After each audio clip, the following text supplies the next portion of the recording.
talk a little bit today about how to approach cats in a colony room. So here's Daryl. He's obviously looking at me and looking friendly, but the first thing you want to do is kind of let him sniff your hand.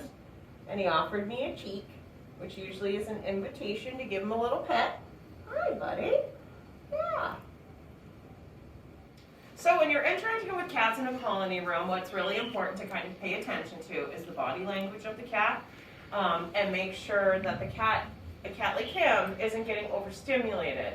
So some things that you want to look for if he was getting overstimulated is if his tail poofed, especially at the bottom.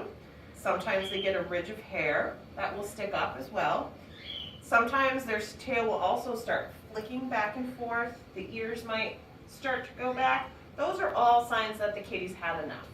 Now, a cat like him too, he's very rubby. So a rule of thumb that's real good sometimes is to let the cat pet you before you pet him. So if you see, I'm just sitting here talking and he's rubbing and petting me. Now I would suspect that if I started really harshly petting him full body from head to the tip of the tail over and over, he would probably get overstimulated, meaning he might have enough, try to swat me, turn around quick. So you want to just give him some space to check you out first.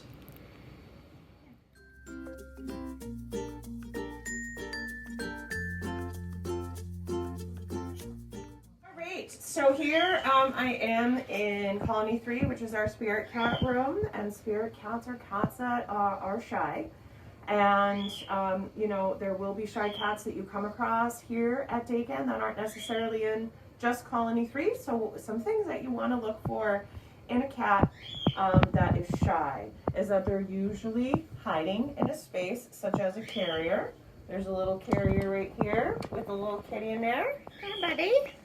He's hiding underneath his blanket. And you really want to just approach these cats slowly with a quiet voice. And you want to just talk with them first, kind of introduce yourself. You can put a hand down and see if they want to come forward.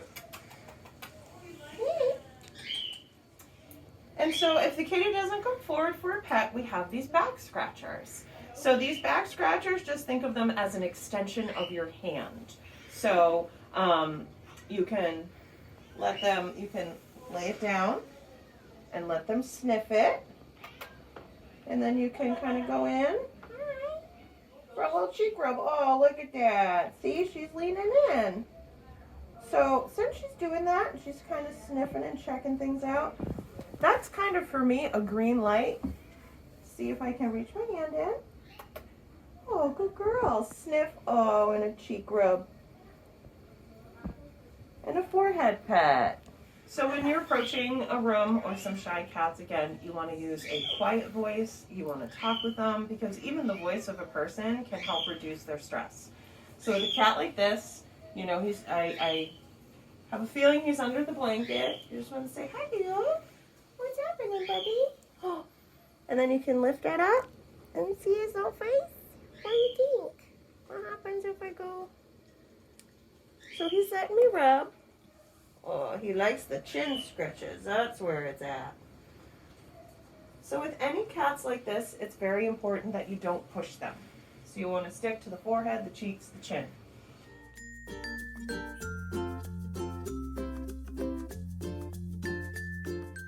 So some things to think about when you are going to be interacting with a cat in a cage. The first thing that's good to do is to read the tracking sheet.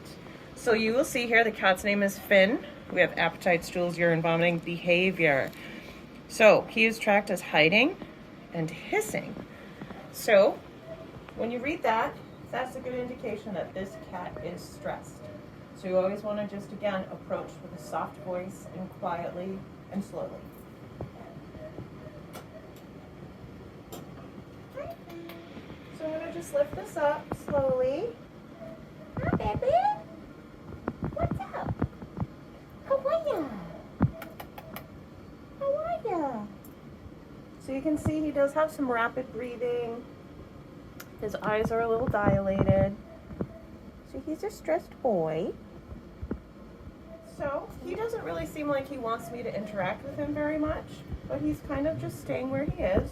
So working around him would be the best option for this boy. So we're going to take this back and we're going to put this down. And then you can go and you can reach for the food, the water. You can close his cage quietly. And you can move over to the litter box section and then clean here. So this is another cat, Bella. I'm checking out her tracking sheet down here at behavior. She is actually tracked twice as hiding. So again, that's an indication that she's nervous. So I'm going to quietly open. Hi, Bella. How are you? So I'm going to slowly let her sniff. Hi, sweetie. Who's a good girl? Oh, and she gave me her forehead. It's a good girl.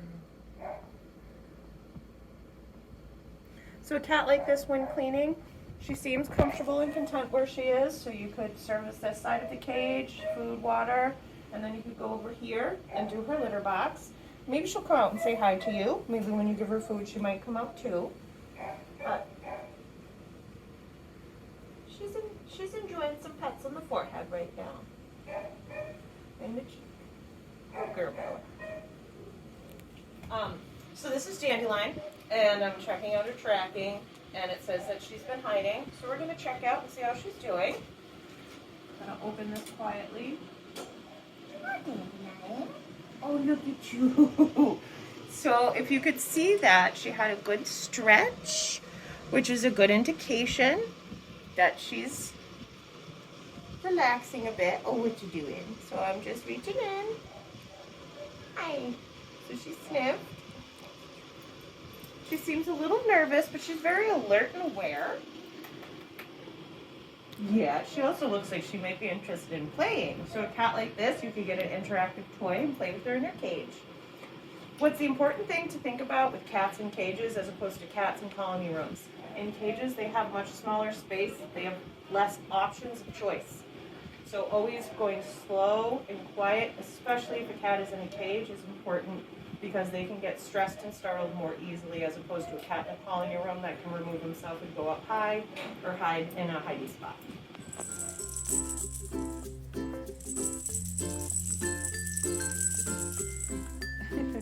So, once you've introduced yourself to a kitty, it's good if you have the time to sit down and see if he would like some pets or some playtime, because a lot of these cats don't really have these opportunities to play. What do you think?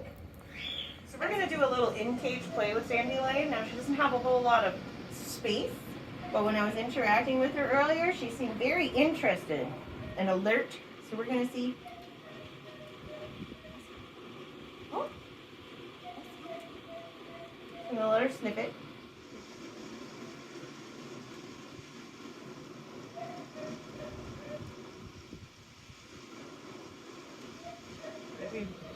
It's something as simple as a straw. You can entertain.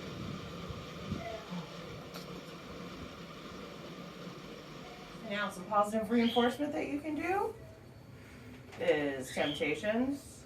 Most kitties love temptations. You can see even the sound can get their attention sometimes. What do you think? Oh, this one I think knows. Yes. I think she knows what it is. And you can go in. What do you think? There you go.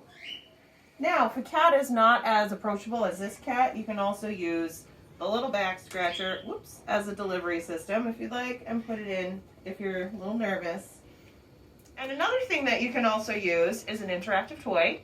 You can see if you can try to get them to engage in some play.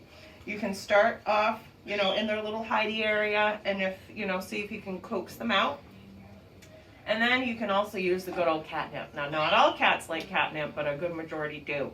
So this might be a way also to help them feel less stressed and come out for you. And if they don't, you can certainly just walk away and leave the catnip, and maybe they'll enjoy it after you leave.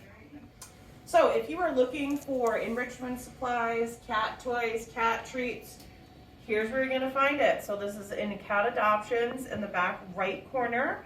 Up here you have back scratchers, interactive toys, things that they like to play with like household items such as straws and pipe cleaners, treats, tuna, dry treats, balls, all sorts of other variety of toys. So you're welcome to come and help yourself here for all of your enrichment needs.